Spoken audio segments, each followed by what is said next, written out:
Well, good day there. This is Joe Van Cleve, and welcome to another episode of the Typewriter video series. Today, I'm going to talk about the Smith-Corona Galaxie 12. If you're in the market for a used typewriter and you've been driving around to the various thrift stores in your town, antique stores, secondhand shops, maybe garage sales, and you see a case like this, you can be pretty certain that it is a Smith-Corona Galaxie or one of the similar models in that lineup. And those are great typewriters. If you see anything like this, I would seriously stop and look at it, because that's what happened to me. One day in the morning, I went down to the part of town where there was thrift stores and antique stores, and I wandered through and I saw this case right here, and it was in a shop that I had never been to, and it was open, and I saw that thing sitting there, and I immediately ran to it, and I says, oh my gosh, $20. Let's take a look at it. And this was what I saw when I walked down the aisle of that thrift store. I saw this pretty blue typewriter sitting in its case. Now, I saw a red ribbon snarled up in the middle, but that didn't deter me. I went over and I immediately started checking it out, and I was pretty pleased with what I saw because it appeared like everything was functional. All I had to do was rethread the ribbon up properly. And I went out to, I was excited at that point. I went to the checkout, I paid my 20 bucks, went to the truck with my typewriter, and decided I'm going to go find me a city park or someplace where I can set this down on a table, a bench, and test it out. I was so excited. So I got over to a nearby city park, and I didn't have any paper, any regular typing paper anywhere in my vehicle or on me. And oh, I looked in the bottom of the case, and I have to take it back. It wasn't $20, it was $15, and it was on the date of October 16th, 2014. So this typewriter I've had for just a little over 2 years. But so for $15 plus tax. Anyways, the only piece of paper that I had on me at the time, I was in my truck, and I looked through underneath the seats, behind the seats, and I found this paper CD holder. So I didn't even find a table at the park, a bench. I was so excited, I just popped down the tailgate of my truck, set the typewriter on the tailgate, and I did some tailgate typing. And this was what I typed. This is what I typed, the very first typings I ever did with this typewriter. And as you can see, it was actually pretty darn good, considering I didn't have to do anything. I hadn't done anything with it at that time. And it had the red and black ribbon. All I had to do is rethread the ribbon and advance the ribbon so it's a little bit more clean and usable, and well,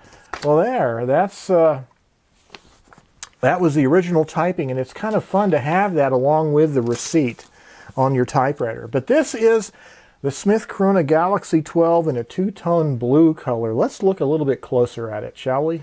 Well, again, as I said, it's a beautiful two-tone blue, one of my favorite colors.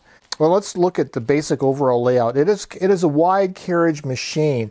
It's called a Galaxie 12, but its carriage, or at least the maximum width of paper that you can put in it, is just about 11 inches. So it's 11-inch wide paper you can fit in there at the maximum width. So not quite as wide of a carriage as a true wide carriage machine, but it's certainly wider than a more standard kind of portable machine.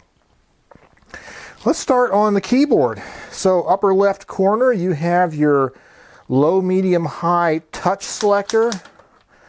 And in this machine, there's a little bit of difference you can feel, not a whole lot.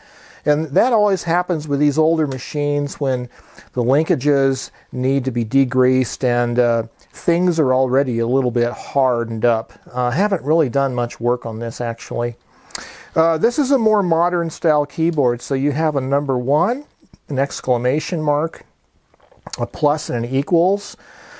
The standard American keyboard layout. This is your backspacer, the right arrow, which tells you the direction that the carriage will be moving when you do a backspace. What's really neat about this machine is it has replaceable keycaps and type slugs for this key and for that key. That's why these two keys are black with white letters, and the corresponding type slugs on the very end have the replaceable type slugs installed for these characters. So there were options that Smith-Corona offered for different characters for these two keys. It has the standard space bar, but it also has the power space bar, which not too many other machines had. I think some of the brothers have them. And it's simply using the spring motor and using the escapement mechanism with kind of an oscillating system that operates the escapement like that. And I think that's a great feature. Your margin release key is right over here, MR. This key right here has kind of two slanted lines and a down arrow, and that is an anti-jammer. So if you jam up two keys simultaneously, which I kind of hard to do sometimes when you're trying to do it on camera, but you just hit that and it'll unjam them. So it's interesting that they dedicated an entire key for unjamming. You think maybe they could have put another character there, but maybe they thought it was important enough. This is your ribbon color selector. Again, black on top, red on the bottom, and the stencil or no ribbon position in the middle. The tabs are the big bar up here. That's the tab button, tab bar, and there's a set and clear on either side of it. So nice layout of tabs that kind of stylistically looks a lot like the space bar down here. So that is the keyboard area. The ribbon cover articulates forward like that on linkages. So it's very easy to get to the ribbon. Now let's look at the carriage assembly. On the left-hand side of the carriage, of course, you have your carriage return lever. This is one of the best things about the Smith-Coronas, I think, is that their carriage return levers are so ergonomic. This one reaches out all the way to the top of the top row of the keyboard, and it's lower down to the keys than what you might find on, for instance, a Hermes 3000 also has a long keyboard, but the Hermes, it's higher, a long carriage return lever, I should say. But the Hermes lever is higher up, and you have to reach for it, whereas the Smith-Corona is down lower to the keyboard, and I think it's easier to reach. This one has a nice kind of a black plastic part of it, a nice style to it. Here is the left platen knob, and you have a nice large carriage release lever on both platen knobs. There is a button in the middle of the left platen knob that you push, and that's for releasing the line ratcheting, so you can adjust your vertical position to, for instance, put your typing right in the middle of a pre-printed box type form. Right here is the line spacing selector. It's 1, 2, or 3 lines per carriage return. And this typewriter also has this end of page indicator system, which is another little roller, if you will, next to the platen with some numbers. And there's an extra little lever right here, and if you pull this lever down, you can set the end of page indicator for the top of your page. And then, as you carriage return down, it'll tell you when the bottom of the page is coming up. So if you push the left button in on the left platen knob, it releases the ratcheting just for the platen itself, but this lever releases it for both of them, so they can turn together. Okay. Then there's a paper bail with nice rubber rollers. There's a paper scale down on the bottom here, and there's also a paper scale up on the paper table as well. Here's your left margin adjustment. It's a simple push and slide system. And then you have the, I'll show you here in a second, the paper support. But that's the left side of the carriage. Very basic, straightforward, and easy to use. Okay, the right side of the carriage, and again, a platen knob that turns. You have a nice big carriage release lever, your right margin adjustment, which is, again, is a push and slide. You have a nice big lever on the side of the paper bail for your thumb to flip it up. There's a nicely sized lever for releasing the tension on the rollers for inserting your paper. And then down here, this lever here is for locking the carriage. you can go like that and it'll lock the carriage into the middle position for transport. I was also going to show you how easy it is, relatively easy it is, to remove the platen on this machine. So you flip up the paper bail. There's an RP, which I think is remove platen, it says. Anyway, this moves up here. You flip up this flap, and then there is a lever which you just release like that and pull the platen out, and that's how easy it is to remove the platen. And this gives you access to your pinch rollers, your pressure rollers down here where you can clean them. You can clean this whole tray right here. And then this inserts back into this mechanism here where your end of page indicator is.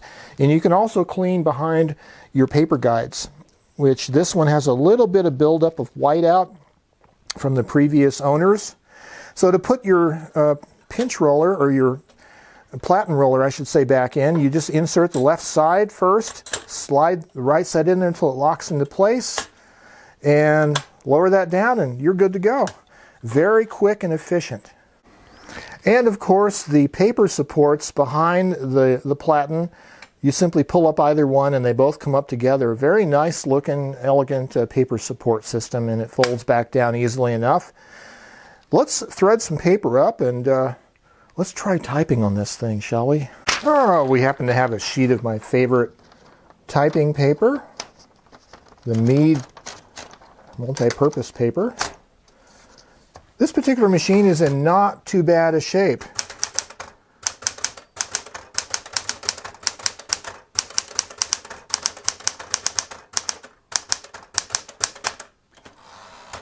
Other than typographical errors, it's not bad.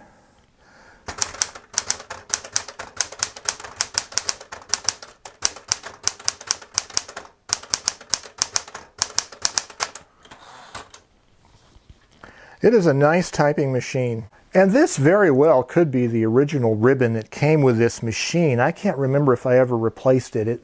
But it's not super dark of an imprint because it is a used ribbon, but it's a nice type style, nice typeface. It's a 10 character per inch. And so very nice, great typing machine. I have a lot of fond feelings for this typewriter.